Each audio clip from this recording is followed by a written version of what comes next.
Hello and welcome to Jessie Book Club. Today we are going to be reviewing The Dirt Beneath My Door by Pamela Rowen Jones. This is another polygamous cult book. This book is relatively new and was only published in 2024, with Pamela only escaping her cult in 2000. So this book felt a lot harder hitting to me because it happened within my lifetime.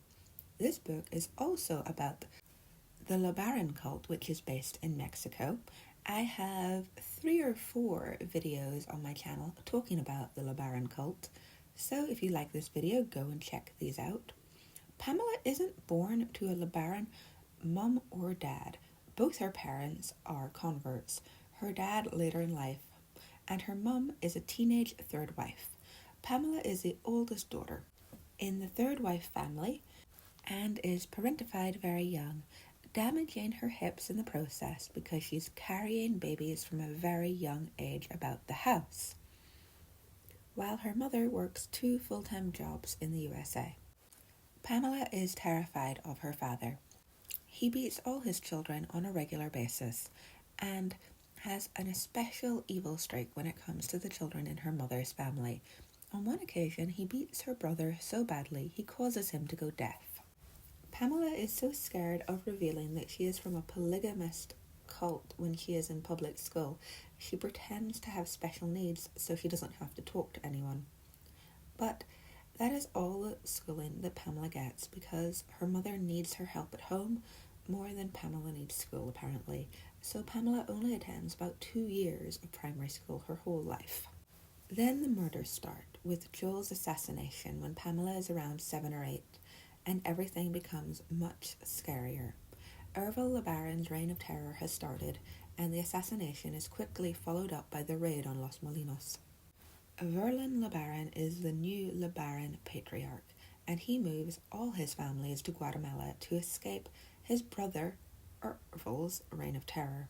If you are interested in Verlin's story, I have 2 book reviews up on this channel by his wives, Irene and Susan. Both are very good reads. Pamela's mother's family moved to Mexico into one of Verlin's abandoned houses in Los Molinos. They have no running water, and they have to use an outhouse. This is a new level of poverty.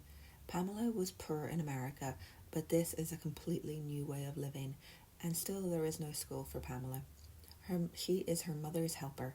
She spends her days caring for babies 24/7 as her mum continues to have a new child every 18 months or so, finally giving Pamela 12 siblings in total. As soon as Pamela hits puberty, the men start sniffing around her, wanting her as one of their extra wives. She starts dating at 13, and she dates Verlin and Irene's son, Andre, who is 23. That is disgusting. But he soon dumps her for being immature. Oh my god, a 13-year-old's immature. Pamela had her sights set on a first wife or nothing basis, so she quickly moves on. Enter half-Mexican Daniel LeBaron, one of Alma LeBaron Jr.'s older sons. He is 20 to Pamela's 15, which is still a big age gap, but not quite as bad as 13 and 23. Daniel is obsessed with sex and constantly pressures Pamela, who wants to stay pure for their wedding. Pamela's parents are not keen on the match. They want their white daughter to marry a white man, not a half-Mexican from a lesser branch of the LeBaron family. And Pamela is beaten by her father for being seen side-hugging Daniel, and her mother is in torment, trying to get her to reconsider Andre, even if she has to be a second wife. Daniel is controlling even before the wedding, not wanting Pamela to wear short sleeves. The only advice Pamela's father gives her is, if you think your life is difficult now, Rena, wait until you're married. And boy, was he right. Pamela and Daniel marry.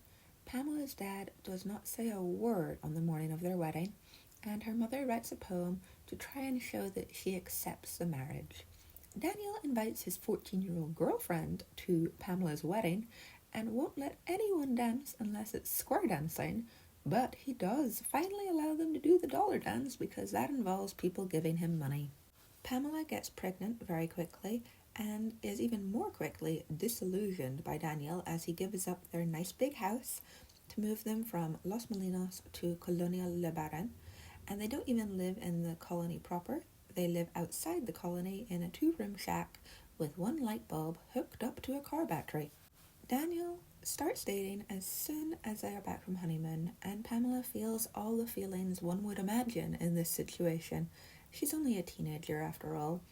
Daniel introduces Pamela to a Mexican girl he is dating called Delilah, a small Mexican woman who doesn't speak any English, but that's okay. Pamela speaks Spanish, and she discovers that Delilah is very respectful and kind, but it still doesn't stop her pain on the wedding day when she sees Daniel slow dancing with his second wife. And Pamela has to perform the law of Sarah not just once, but twice. And the second time, her and Delilah are both in tears. What follows are years of babies and starvation, with Daniel providing 5 potatoes a month for them to live on. There is a lot of tragedy in Pamela's life as well. Her half-sister dies in a car accident.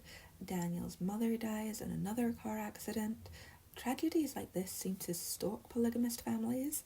It's very normal in these books to hear about people passing away from car accidents, and I wonder if there's some correlation between this. I've seen it a lot in these books. It still doesn't diminish from how horrible loss like this is, though. After 18 years, Pamela hits breaking point and makes her escape to America. I won't go into too many details as I don't want to give away too many spoilers, but I do think the cold open ruined the tension for me a little.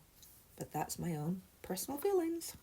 Pamela struggles to provide for her many kids after leaving polygamy and to adjust to normal life because she has no frame of reference, but she is very strong and ends up thriving.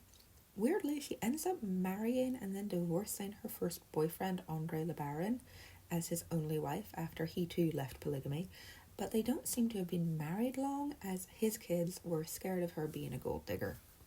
Pamela is nearly scammed out of her cleaning company by her half-brother, and that is just such a polygamist man thug thing to do. You hear about this over and over again in these polygamous situations. I would really recommend Rebecca Musser's book, Born in Polygamy, if you want to know more about how these scams operate. Pamela forgives her half-brother for this, something I don't really understand, but she also forgives her father, which I found remarkable, considering she goes into detail about how much his choices in life hurt her. But I guess she's a bigger person. I don't know if I would be able to be that big, but it's remarkable the level of forgiveness she's managed to find. I give this book 8 out of 10. It would have scored higher for me if the cold open hadn't slightly ruined the tension, and Goodread gives it 4.1 out of 5. Pamela is very active on social media. You can find her on Instagram, and I hope you enjoyed this review. Until next time, like, comment, and subscribe, and don't join any polygamous cults. Bye!